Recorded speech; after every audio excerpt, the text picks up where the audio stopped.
European ইউনিয়নের একটা প্রতিনিধি দল আমাদের ভারপ্রাপ্ত চেয়ারম্যান জনাব তারেক রহমানের সঙ্গে সাক্ষাৎ করতে এসেছিলেন।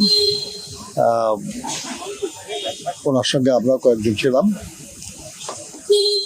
মূলত এই সাক্ষাৎটা ছিল ইউরোপিয়ান ইউনিয়ন বাংলাদেশের অনেক গুরুত্বপূর্ণ একটা উন্নয়ন অংশীদার, এবং আপনারা জানেন যে বাংলাদেশে যে আসন্ন জাতীয় সংসদ নির্বাচন, এই নির্বাচনে তারা বেশ বড় একটা নির্বাচনী পর্যবেক্ষক দল পাঠাচ্ছে।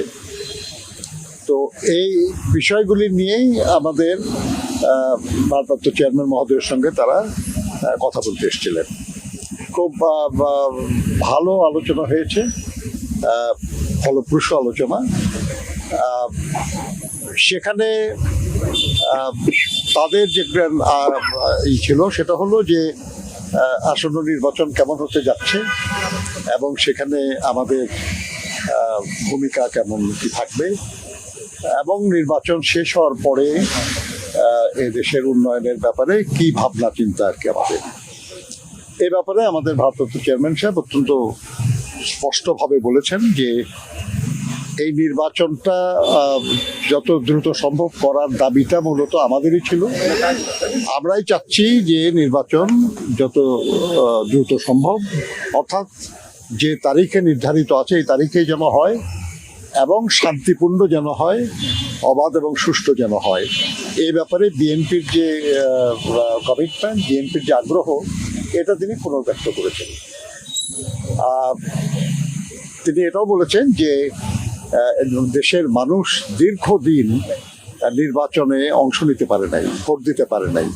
তারা অপেক্ষা করছে অধীর আগ্রহে যে একটা শান্তিপূর্ণ নির্বাচন হবে, সেখানে তারা অংশগ্রহণ করবেন এবং তাদের ইচ্ছা আকাঙ্ক্ষা তারা ভোটের মাধ্যমে প্রকাশ করবেন।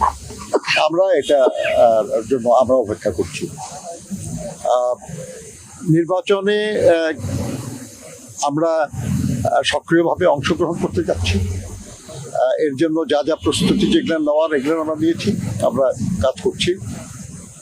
এবং ইউরোপিয়ান ইউনিয়নের যে বাংলাদেশের উন্নয়নে যে অংশগ্রহণ এবং অবদান, উনি তার জন্য ধন্যবাদ জানিয়েছেন ইউরোপিয়ান ইউনিয়নের প্রতিনিধিদেরকে, এবং তিনি আশা করেছেন, তাদেরকে অনুরোধও করেছেন যে আগামী দিনে ইউরোপিয়ান ইউনিয়নের যেন আরও বেশি সহযোগিতা করে, বাংলাদেশের উন্নয়নে যেন আরও কার্যকর ভূমিকা পালন করে, যাতে বাংলাদেশের জনগণ উপকৃত হয়। তারা বলেছেন যে তারা আরো বড়ভাবে, আরো অধিক পরিমাণে সহযোগিতা নিয়ে তারা আগামী দিনে বাংলাদেশের পাশে দাঁড়াবে। কি ধরনের সহযোগিতা? এগুলো ডিটেল আলোচনা তো আজকে হয় নাই, আজকে তো জেনারেল আলোচনা আছে। তো আপনারা জানেন আর কি যে তাদের বেশ কিছু কনসার্ন ছিল, যেটা বিশেষ করে শ্রমিক অধিকারের ব্যাপারে। আমাদের ভারপ্রাপ্ত চেয়ারম্যান মহোদয় বলেছেন যে বাংলাদেশের শ্রমিকদের কল্যাণে বিএনপি সরকারই সবচেয়ে গুরুত্বপূর্ণ সব ভূমিকা পালন করেছে, এবং সর্বশেষ দেশনেত্রী বেগম খালেদা জিয়া তার আমলেই বাংলাদেশ লেবার কোড যেটা সংশোধনের ব্যাপারে আলাপ ছিল, এটাও উনি করেছেন। লেবার ওয়েলফেয়ার ফাউন্ডেশন করেছেন। এরকম শ্রমিকদের কল্যাণে বিএনপি সবসময়ই আগ্রহী, এবং শ্রম আইনের যে পরিবর্তন যা হয়েছে এবং শ্রমিকদের কল্যাণের জন্য